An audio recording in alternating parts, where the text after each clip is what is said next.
Bonjour à tous, j'ai décidé de faire cette vidéo car nous sommes nombreux à avoir vécu une année 2020 sportivement compliquée, voire, excusez-moi du terme, merdique. Et on se demande comment 2021 va se passer. Dans ce contexte si particulier, comment rester ambitieux et motivé sportivement pour l'année à venir, c'est ce qu'on va essayer de voir dans cette vidéo. Je vous invite à suivre cette vidéo où on va essayer ensemble de voir comment rester motivé pour l'année à venir, comment prendre des bonnes résolutions pour pouvoir tenir le coup en 2021. Et on va essayer d'avoir une petite réflexion sur l'ensemble de l'année 2021. Mais bien sûr, avant ça, n'oublie pas de liker la vidéo et si tu es nouveau, évidemment, de t'abonner. Et c'est parti pour les bonnes résolutions de 2021. D'ailleurs, la première chose que j'ai à vous dire, c'est bonne année 2021. En tout cas, une meilleure année que 2020. Car si c'est pire, je sais vraiment pas où on va, mais ça va pas être terrible. La première réflexion que j'aimerais avoir, c'est celle au niveau des compétitions. Est-ce qu'en 2021, il va y avoir des compétitions ou, comme 2020, ça va être un flop et dans le meilleur des cas, on aura une ou deux médailles de finisher? Eh bien, c'est très compliqué à prédire car personne ne maîtrise, même pas les scientifiques, le Covid et ne sait comment il va évoluer. Donc on ne sait pas trop si on va être plus ou moins libre dans l'année à venir comparativement à 2020. Mais les organisateurs, eux, de leur côté, mettent tout en place pour pouvoir organiser leur événement. Bien sûr, cela risque d'être dans des formats différents si on n'arrive pas à trouver une solution pour contrer le Covid, comme des relais ou des contre-la-montre pour éviter que tout le monde soit les uns sur les autres. Donc les organisateurs essaient vraiment de mettre en place voies et essaient d'organiser des événements. Donc il y aura sûrement plus de compétitions qu'en 2020. Donc s'il y a de nouveau des compétitions en 2021, comment se motiver et se repréparer pour pouvoir les aborder? Eh bien ça tombe bien car un mois de janvier, une nouvelle année, c'est le moment particulièrement propice à prendre des bonnes résolutions et s'y tenir. Nous allons voir plus ou moins comment faire pour pouvoir prendre cette bonne résolution sportive, mais ça fonctionne avec d'autres choses de la vie de tous les jours. Une bonne résolution prise au mois de janvier a beaucoup plus de chances de tenir. Mais il faut faire certaines choses pour être certain de tenir dans la durée. C'est ça une bonne résolution, c'est une résolution que l'on commence et que l'on tient tout le temps, toute l'année, voire toute la vie. Alors comment faire pour prendre cette résolution et pour la tenir? La première chose, c'est de choisir des objectifs ou des challenges qui vous plaisent surtout, des choses qui vont vous stimuler au plus profond de vous. Par exemple, courir mon premier 10 km, courir mon premier marathon, faire mon premier Ironman, ou courir 10 km en moins de 40 minutes, ça peut être n'importe quoi. Ça peut être de la performance ou du loisir, ça peut être de la compétition ou de l'entraînement. Dans une année où on n'est pas sûr qu'il y ait beaucoup de compétition, on peut se dire mon challenge, c'est en une semaine courir X kilomètres, ou nager autant, ou faire autant de vélo, ou bien perdre X kilos en X mois. Voilà, votre challenge doit être propre à vous-même. Et ce qui est intéressant, c'est que vous pouvez faire plusieurs objectifs et les cumuler. Ou mettre des objectifs intermédiaires à votre objectif principal. Je veux perdre 20 kg, je perds 4 kg par mois par exemple, c'est mes objectifs intermédiaires. Et il faut que vous soyez fiers de ces objectifs une fois qu'ils sont accomplis. Donc il faut faire des objectifs. Et l'idéal, c'est d'engrainer quelqu'un avec vous dans cet objectif, d'en parler autour de vous et de vous stimuler par rapport à ça. Une fois cet objectif défini, il vous suffira alors de vous entraîner pour pouvoir atteindre cet objectif. Par exemple, si c'est moins de 40 minutes au 10 km, mais vous savez que vous avez tel entraînement, telle chose à faire pour pouvoir être au point pour réaliser cet objectif. Donc c'est relativement motivant d'avoir un challenge ou un défi. La deuxième chose qui peut être aussi liée à l'objectif, c'est d'engrainer des gens, des amis avec vous dans vos entraînements, dans votre passion.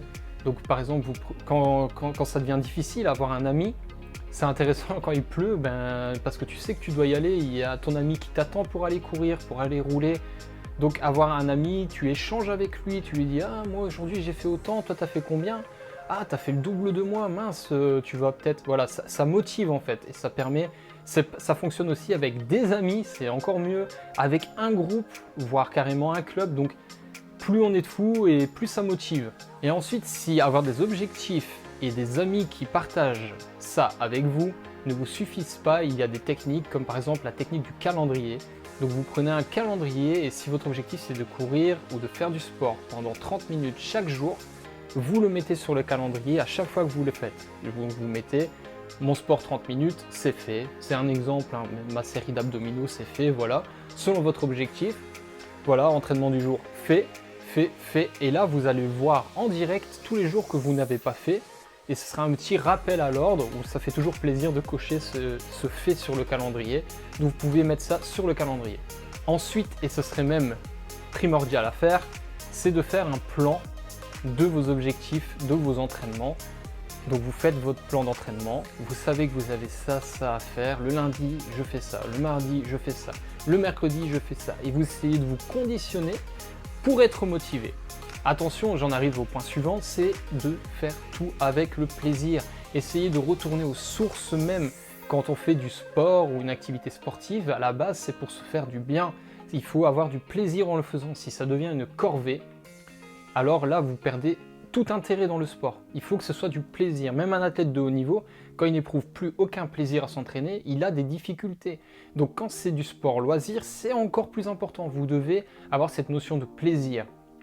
Donc on retourne aussi au fait de partager avec des amis, ça va augmenter cette notion de plaisir et ensuite de faire un plan d'entraînement adapté parce qu'il y a des entraînements qui doivent être faciles, juste un plaisir. Ensuite, pour rester motivé, on en a vaguement parlé, mais le plus intéressant, c'est d'avoir quelqu'un qui soit toujours avec vous, derrière vous, tel un coach qui va vous dire « Voilà, c'est ça, c'est ça, c'est ça. Ah, ça va moins bien aujourd'hui. Ne t'inquiète pas, fais ça. » Voilà, vraiment un coach, voire même un club. Parce que dans un club, vous allez avoir une structure. Évidemment, vous avez des coachs liés au club. Vous avez des amis avec qui vous partagez les mêmes types d'entraînement, voire les mêmes séances d'entraînement.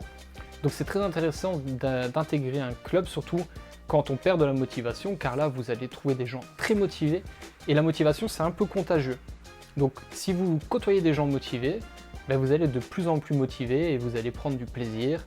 Voilà, ça fait effet boule de neige, encore une fois, ça va vous permettre de pouvoir tenir vos bonnes résolutions.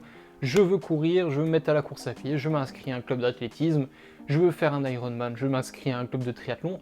C'est un peu logique, on va dire, mais ça permet surtout de pouvoir rester focus sur son objectif parce qu'on sait qu'on a l'entraînement le lundi 18h. Hop, j'ai fini mon travail à 17h30, je prends ma voiture, je vais rouler. Tandis que si tu es tout seul chez toi, ben c'est plus facile de dire wow, aujourd'hui, tranquille, on va regarder un film de Noël ou n'importe quoi, c'est beaucoup plus facile. Ensuite, un dernier conseil qui va être fortement lié à la conjoncture actuelle, c'est-à-dire cet épisode de coronavirus qui nous ennuie tous, c'est de ne plus y penser, de se dire c'est une année tout à fait normale, il va y avoir des courses, enfin il ne faut pas trop y penser, c'est très stressant et ça va un peu vous bloquer dans vos entraînements parce que vous allez réfléchir, vous dire ah peut-être il n'y aura pas de compétition, pourquoi est-ce que je m'entraîne, pourquoi.